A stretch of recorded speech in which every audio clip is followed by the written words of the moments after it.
Chapter 3 of Deltarune was a departure from the first two entries. Rather than facing a substantial threat, the fun gang traversed through worlds designed by Tenor, a TV host whose only crime was wanting some extra attention from the lighteners he lived around. Although he was antagonistic, he was still fun, still playful, and still reasonable. By the end of the chapter, Susie was able to bring him around, and the end seemed overwhelmingly positive. For a more casual player, up until the end of Tenor's boss fight, the stakes were generally low, and a fun time was had by all.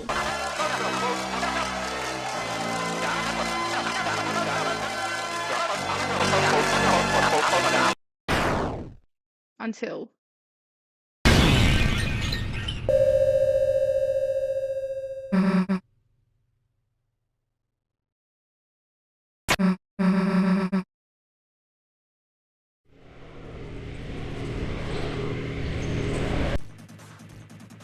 At the end of the playthrough, we're greeted by this. The Roaring Knight was revealed. I remember playing a few days after the game's release and just thinking, what the hell? It was so different to other characters in Deltarune. Contrasting the colourful, bold styles of the lightness and darkness, the knight was decidedly monochromatic, angled, simplistic, and precise.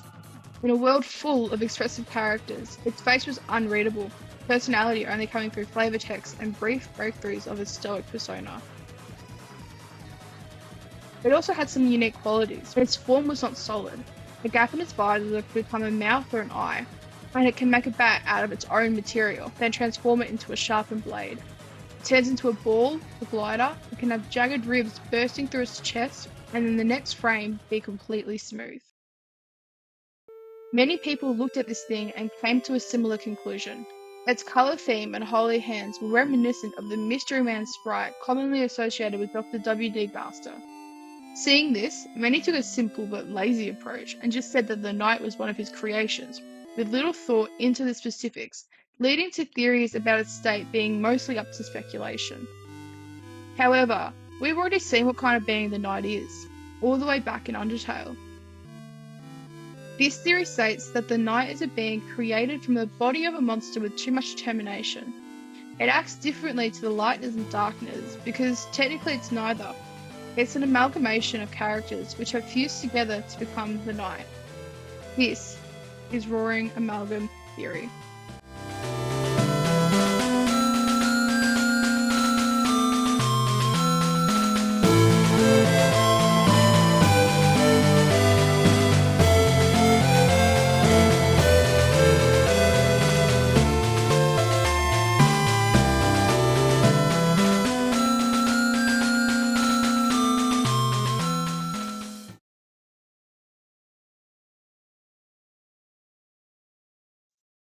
This video is split into two parts.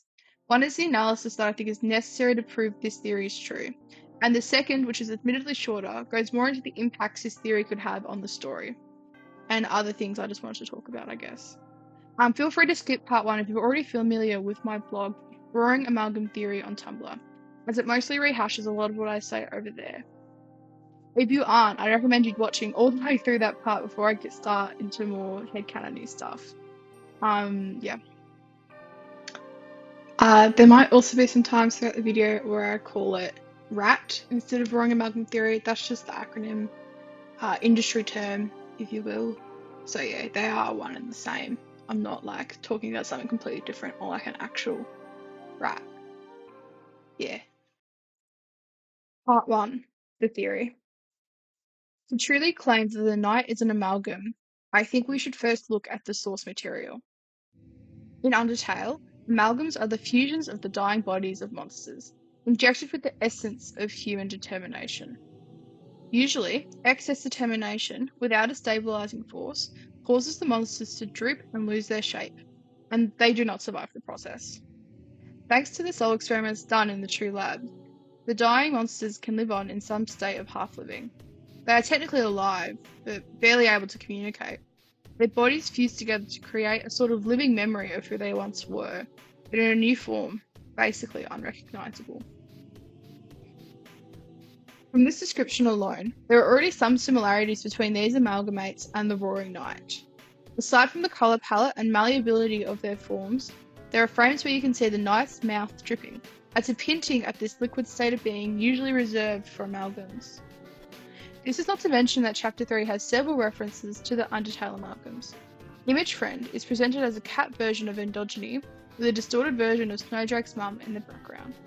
Eram, the secret boss of the chapter, is also linked, with his sprite art being like this one, a memory head. I believe the payoff of all of these hints is the knight. Despite these similarities, there are other parts of this theory that I have the burden of explaining. It's fine to just look at the knight and claim it's an amalgam, but I think to really solidify this theory, I must discuss a few things. First things, if the knight is the melted down body of other beings, who was it originally? For this, I think there is one absolute clear candidate.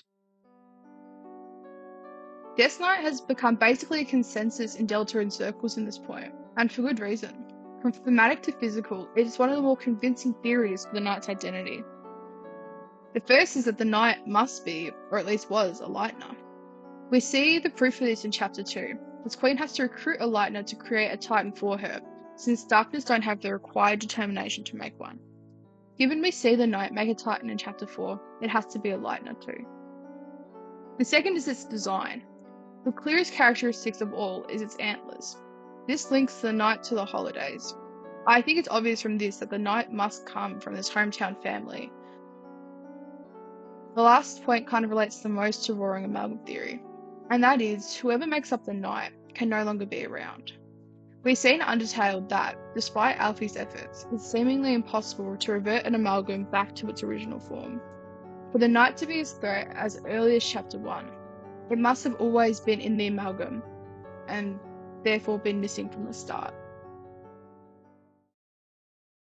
But an amalgam is not just made up of one monster, so who could possibly form this second half? When I first saw the Roaring Knight, it was not the antlers that stuck out to me, nor the now obvious death parallels. I looked at this bony being, saw its armor and the Gaster motifs. It was suddenly clear to me that the knight was Papyrus.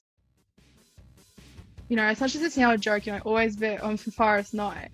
I was able to make several connections that were at the time pretty convincing. One was that Papyrus would think it would be cool to be this mega strong knight who's a formidable threat fighting humans. I also thought initially that the core in the center of the knight looked like a number 1 medal, which Papyrus would 100% include in his mega awesome knight build. Basically it all boiled down to he thought it would be cool. It was also in those weeks where the evidence points for Death Knight became clear.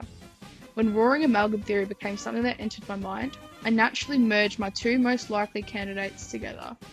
So, when I started my blog, roaring-amalgam-theory on Tumblr, it was centered around both Death and Papyrus being the knight. It was then when I had to defend this theory that I began to see its flaws. It became clear that it was not true. How could Death and Papyrus possibly encounter each other? By what process did they merge? I looked to Undertale and saw that amalgams made from monsters were unstable, so why would the combination of Death and Papyrus be any different? As I grew to better understand the Roaring Conspiracy, it made me wonder where Papyrus would fit in with any of it. Outside of my theory land, it was not a logical conclusion that anyone would reach. Despite this, a roaring-amalgam-theory still had plenty of good evidence points behind it. After some time reflecting, I realised that the basis of the theory was still good, with the only problem being trying to bring Papyrus into it. To move forward, I had to find someone else to be the other half of the knight. To find a new candidate, I first had to break down the flaws of the original roaring-amalgam-theory, and I found two main ones. From Undertale, it seems to be impossible to revert the amalgam back into its precursors. So to have an amalgamation of two monsters in Deltarune, it would take another equally missing person to fill that role. While Papyrus is technically not with us, it seems that him and Sans are too new in town for him to form an amalgam with someone who's been missing for so long that the police are no longer actively searching for them.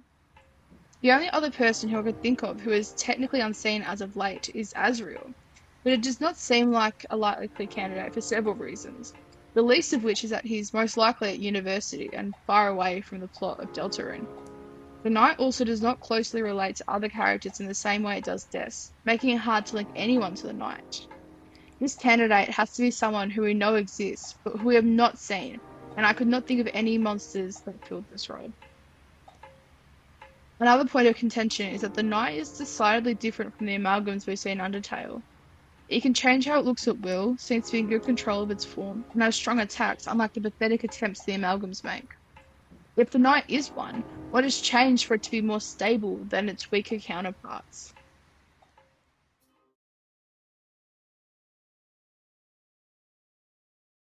I think that these questions in part can be answered by a simple flower. Flower is a flower, one embedded with the excess determination of the monsters used in the True Love experiments, as well as the hopes and dreams of Undertale's Azrael Dreamer. The monster's souls give him life, but he's restricted to his body. While he has wonderful mastery of his face, he cannot escape the confines of his form, cannot leave the flower that he is trapped in.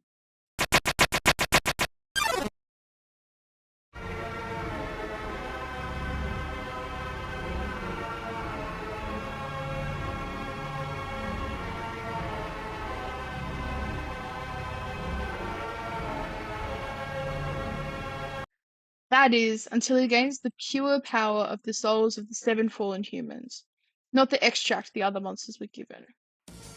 Here, he becomes ultra powerful, becoming more realistic, escaping the fight screen, and able to do powerful attacks. Despite the excess determination, his form does not melt. It is in fact very stable and he has fantastic control over it.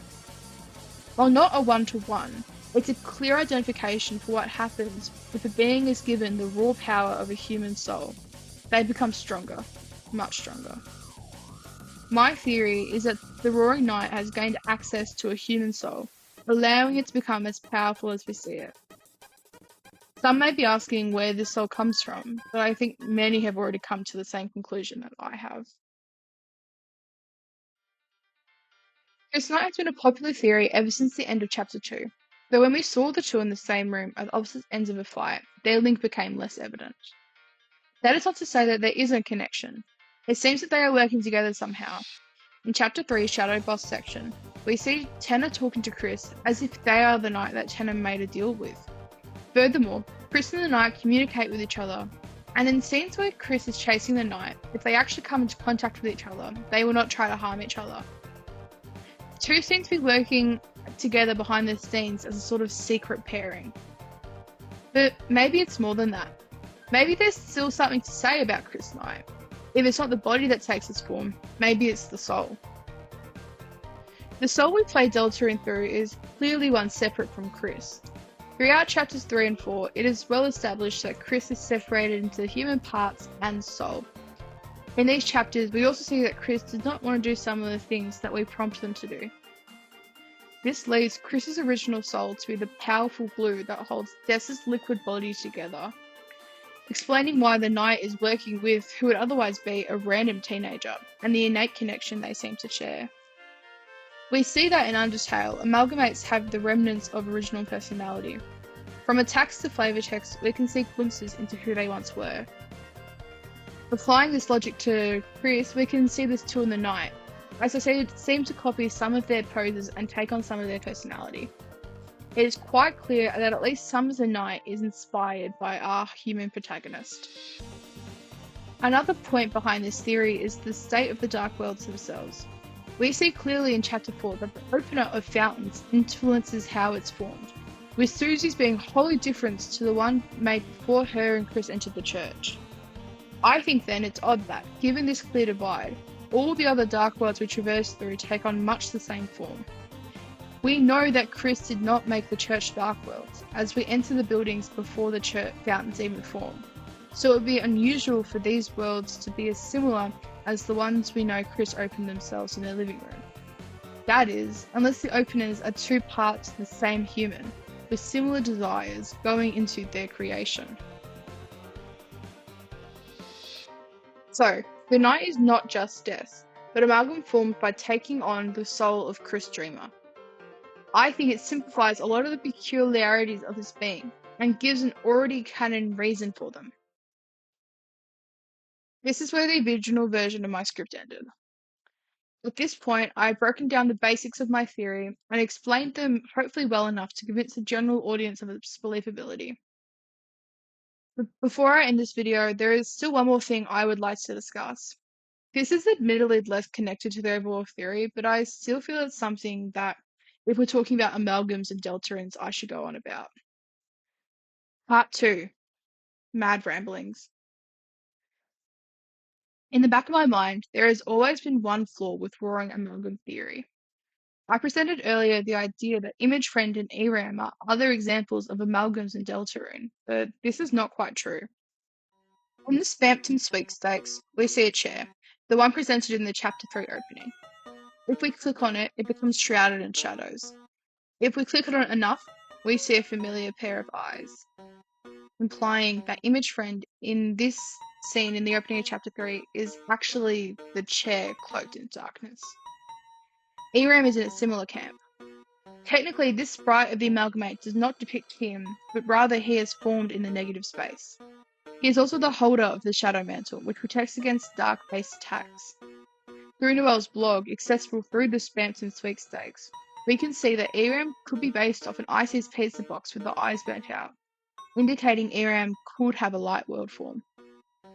In clearer terms, these being are darkness, objects given life, inspired by shadows. Despite their appearance, they should not be able to take on any determinations and could not be amalgams in their own right.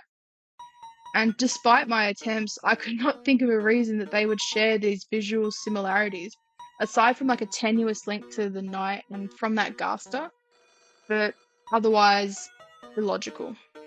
This is something that I struggle to refute. These two are darkness, so their amalgam links were purely thematic or just references. Until Toby Fox made a post to Blue Sky, containing this string of text from Sean. Chris, I suppose I owe you an explanation about all this. No, you have no doubt realised yourself by now. The shadow crystals are far more than mere pieces of glass. In actuality, they contain a certain power. You could call this the power of will. No, perhaps will isn't right. The power they contain is. From this, we can gather that this power is determination. These are shadow guys. In the light world, they are the silhouettes of action figures in the windowsill of the Dreamer living room, who in the dark world are extremely limited. They cannot talk, have constrained movements, and are some of the weaker enemies you can fight. They are quite literally a personification of shadows, in a similar way to ERAM and Friend. But shadow guys are clearly not amalgams, so why do these other shadow-based characters take on their appearance? This is where I theorise determination comes into play. I've done a bit of thinking about how these two could possibly relate to each other, because darkness and determination are not the same thing. They're different, quite clearly, in how they interact with the characters. I've tried to generalise it in a way that I think people can understand. I theorise that determination is like electricity, a force that has the power to change the characteristics of a material. Darkness is like a metal. While it by itself inert, it can be physically changed by electricity and carry its charge. To return to Deltarune, darkness is shaped by determination, giving the world and its citizens form, personalities, and goals. But still, darkness do not have determination. Or do they? Maybe not within themselves as the way a lightner does, but we do see that some have been given a hint of this power. Some of the strongest bosses we fight in Deltarune have been given a shadow crystal, which we now know contains the power of determination. We also see a shadow crystal coming off the knight, which if it is an amalgam is a being of like pure determination, especially if it's taken on a human soul. So I do think it's fair to say that, yeah, power of determination in a shadow crystal. These shadow bosses seem to have a deeper understanding of their world, are able to survive outside of their own dark world, and have some influence over the Fun Gang's actions.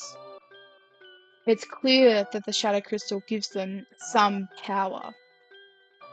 I do not think that ERAM and Friend are true amalgams.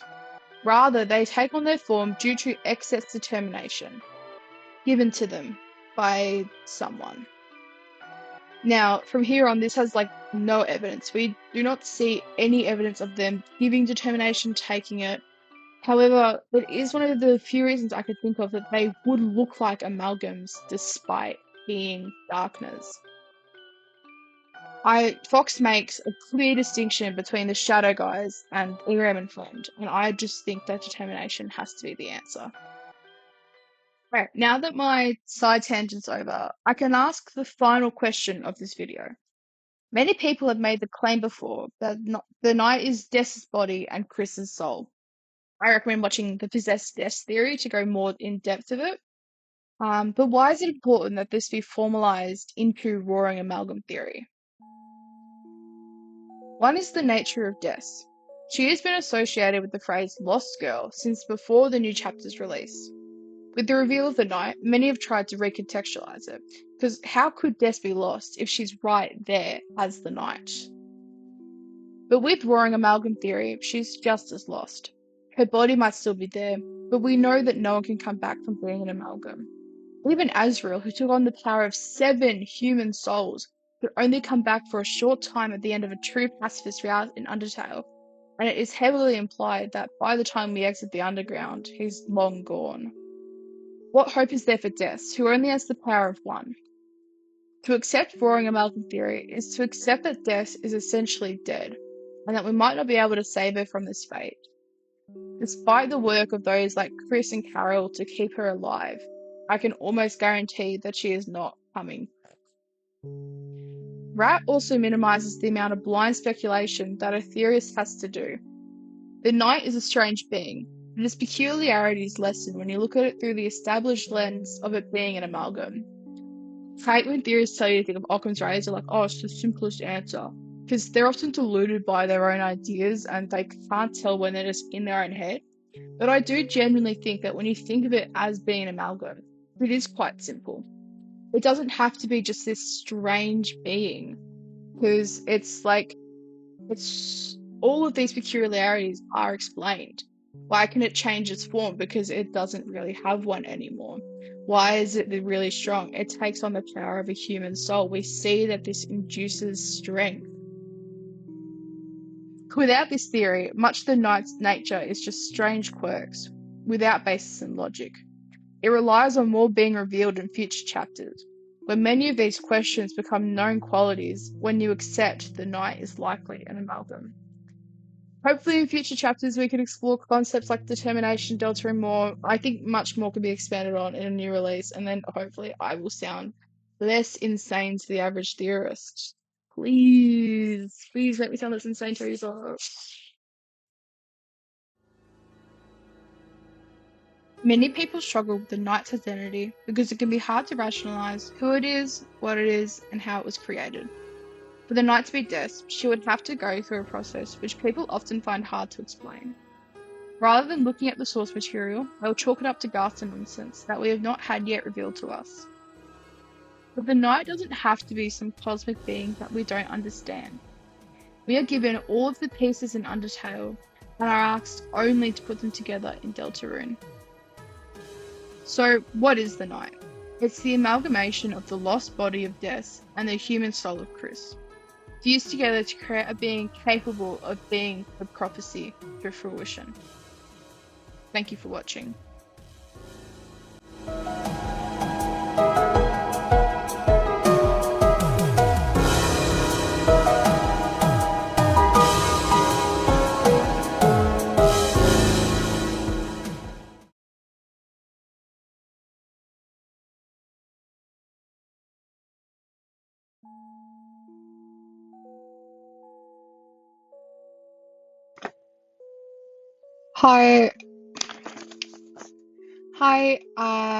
Me.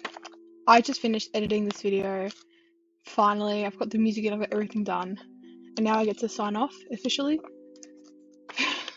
I think I've been doing this since, 2 months. It's taken me, I think, to put everything all together. I've been, this originally started as a master document, which was boring to write up. I realised eventually that it could be a video. So hopefully I did well in translating all of my ideas onto video. Yeah. I'm going to make a follow-up to roaring amalgam theory. I think one thing that's really important in, any kind of world, like for example, I do a class in school. It's all about research because I do a science degree basically, and I had a teacher explain to me once that it's actually not publishing your paper that's the most important. It's going back and doing a review and making sure that the community is able to test it, agree with it, and come back to it. And so what's actually the best part is writing your follow-up. And so I would really love to add an addendum to roaring amalgam theory, because I did kind of say earlier in the video, I am unfortunately a theorist who has a lot of really set ideas, and I don't know where my ideas kind of deviate from the norm, if that makes sense, or where I've not quite filled in all the right holes. So hopefully you guys can help me do that. I kind of just want to see where people have the most questions, because I did have to cut out a few bits. It might not feel like it, but I did. But yeah. I do have other future videos in mind, but I won't be making them until, my term breaks, which I get like 3 of in the year. So I do have one that I really want to do, like amazingly quickly. And it's kind of the reason it was originally going to be like my first theory video, but then I realized I needed something else out there. But it's a bit more character focused, and it's on the future of Deltarune rather than what we have now. And like no hints, but it is about the night again. It's a bit of a theme. You might notice in this video I didn't do much character analysis, and that's because I'm not an English kind of student. I'm a science student. I love data and looking at stuff. I don't really like looking at how they feel, basically. So yeah, I have to do that. And then I kind of want to do maybe another video about what exactly I think could have happened to Des, because roaring amalgam theory is I think it's one of the ones that can be very broadly applied. It doesn't rely on like a certain event that needs to happen. Like the fusion of the soul can kind of just happen whenever. Okay. Like Des in the soul, sorry. But I feel like there are some theories that specifically rely on a specific series of events that has to have happened in the past. But roaring amalgam theory is much more vague. But I would like to bring in less vagueness into some of the creation of the night. I think we've been given a lot of story hints, and not to get too much into it now, but maybe that's something I will go into. If you liked it, follow me on Tumblr at roaring-amalgam-theory. I do have that, so follow me there. I do post a bit more during exam time when I don't want to be, studying. So as soon as my school starts in a month, I'll be probably a bit more active. Hopefully, fingers crossed. But yeah, if you've stuck around to the end, thank you for listening. It's a complete passion project of mine. I don't expect more than like maybe 20 people to watch it, but if you've come to the end, I do really appreciate it. I've never really been a public figure anywhere. I don't think I am now as well, but like, you know what I mean? Like, I've never really put anything out there. It's kind of my first public thing, so hopefully it's not too bad. So yeah, leave a comment if there's something you really want to see me talk about in the addendum theory, because I probably will talk about it. I don't know how many comments it's gonna get, but I have a list of things I want to clarify about, like my opinions on the night, how I think certain things happen, why certain things might happen, maybe more evidence points. I've discovered some in the writing for this video, and I'm like, I don't have time to put this in, but I've got to talk about it. Anyway, again, thank you so much for watching up to this point. I'll leave you be. I hope you're having a good day.